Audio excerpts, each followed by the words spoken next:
Assalamualaikum warahmatullahi wabarakatuh. Jadi ibu-ibu sebelumnya saya terima kasih banyak atas waktunya yang dikasih buat datang ke acara kita hari ini. Nah, kita ngapain sih hari ini? Nah, kita tuh mau ngejelasin tentang materi pemberantasan sarang nyamuk. Ya, jadi untuk materi penyampaian yang pertama itu bakal disampaikan sama Abang Fahri ini. Silakan Bang Fahri. Jadi kita kali ini bakal ngebahas tentang pemberantasan sarang nyamuk. Ya,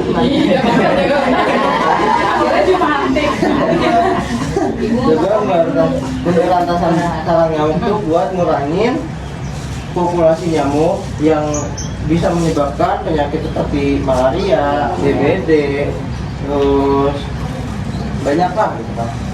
Dan terus bertujuan tuh untuk meningkatkan kesehatan di lingkungan kita nih, gitu. Lingkungan masyarakat kita. Jadi bisa ngurangin angka-angka sakit yang buat anak-anak kita. Jadi pada nggak sakit lah, itu kan ribet juga kan, biayanya mahal untuk BPJS. Iya kan, BPJS juga. Iya. Nah, gimana sih caranya?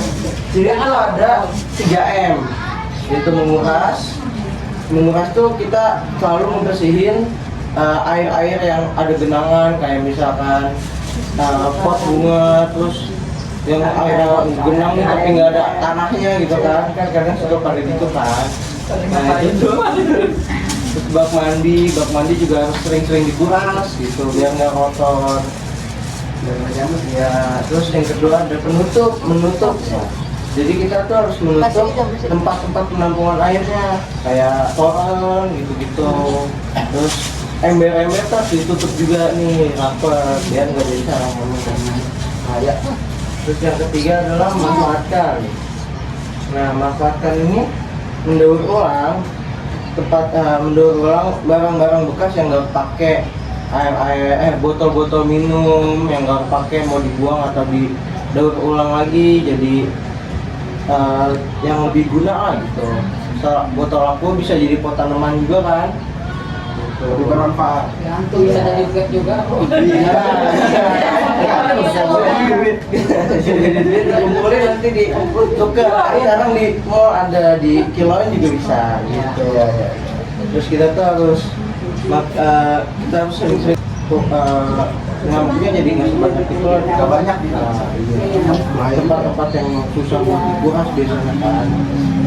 Nah, terus biasanya tuh ada kita suka nanam serai nih. Nah serai itu buat ngusir nyamuk, ternyata tanaman buat ngusir nyamuk kan ya lavender, cuma kan lavender mahal ya. Jadi serai aja yang lebih affordable gitu. Nah itu materi pertamanya. Nah, lanjut nih materi kedua nih. Salah satunya juga kalau itu ada penyakit DBD atau demam berdarah itu disebabkan oleh virus dengue yang disebabkan oleh nyamuk Aedes aegypti dan Aedes albopictus. Nyamuk ini cenderung menggigit pada pagi dan sore hari. Virus dengue dapat masuk ke dalam aliran darah melalui gigitan juga. Terus bahaya.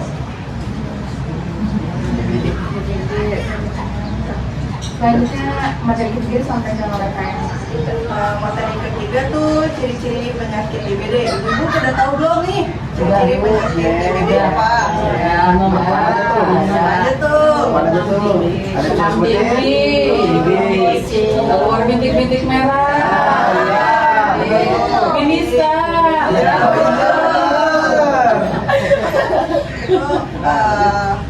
Aku jelasin dulu ya. Gejala awalnya itu demam tinggi, benar. Demam tinggi sekitar 39 sampai 41 derajat Celcius yang berlangsung selama 2 atau 7 hari.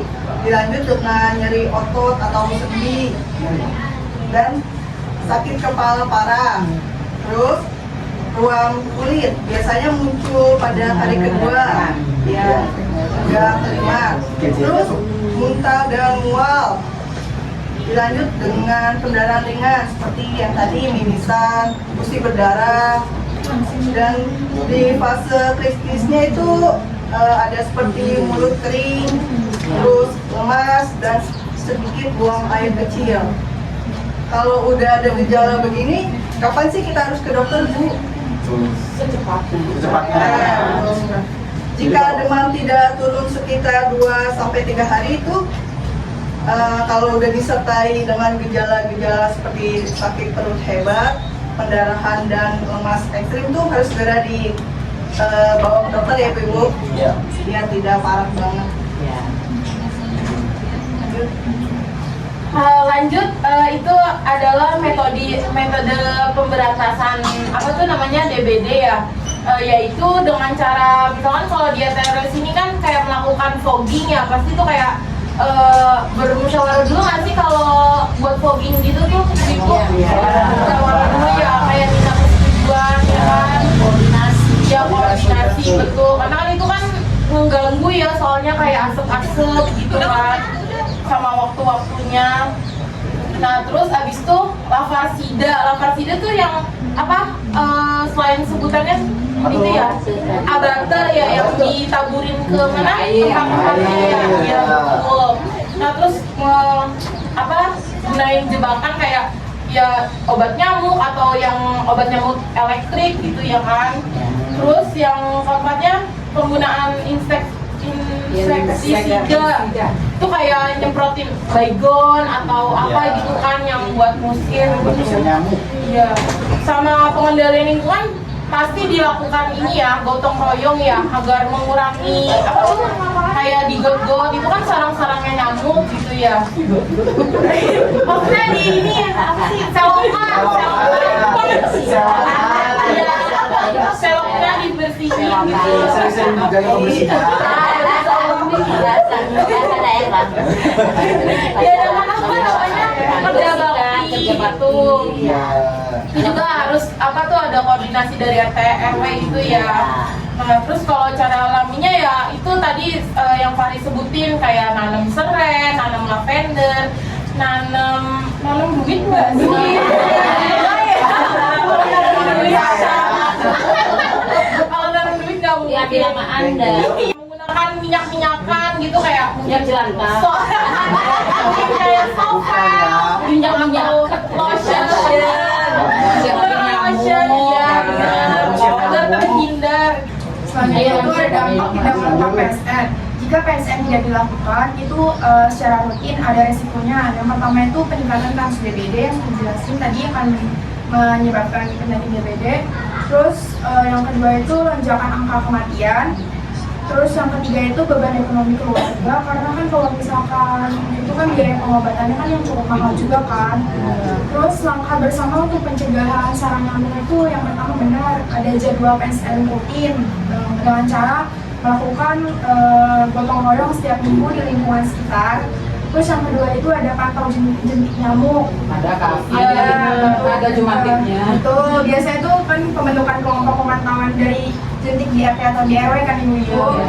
Nah yang ketiga itu ada edukasi masyarakat. Mungkin kayak kita dulu nih, kan kita lagi edukasi, atau dari ibu-ibu pun juga bisa kalau misalnya ada acara mengedukasi tentang sosialisasi dalam pemberantasan sarang nyamuk. Terus selanjutnya oleh Kak Vina. Baik Ibu, di sini saya menjelaskan beberapa akibat positif dari pemberantasan nyamuk. Kalau dari segi kesehatan sendiri itu mengurangi resiko penyakit ya Bu. Jadi kalau nyamuknya nggak ada kan kita nggak bisa terjangkit dan tidak terkena DBD. Terus menurunkan angka kesakitan dan kematian. Terus kalau dari segi ekonomi juga kita menghemat biaya pengobatan ya Ibu. Terus meningkatkan produktivitas kerja. Kalau dari segi lingkungan sendiri itu ada mengurangi penggunaan insektisida berbahaya, sama mengurangi polusi udara dan air. Kalau dari segi sosial sendiri itu ada meningkatkan kesadaran masyarakat akan pentingnya kesehatan. Jadi kesehatan ini sangat penting ya Bu, jadi harus dijaga. Kalau untuk manfaat lain-lainnya itu ada meningkatkan kenyamanan dan keamanan, mengurangi gangguan nyamuk pada aktivitas, dan yang terakhir ada meningkatkan kualitas tidur. Jadi kalau nggak ada nyamuk kan tidurnya nyenyak ya Bu. Ibu-ibu kita ada sedikit kisah nih. Iya,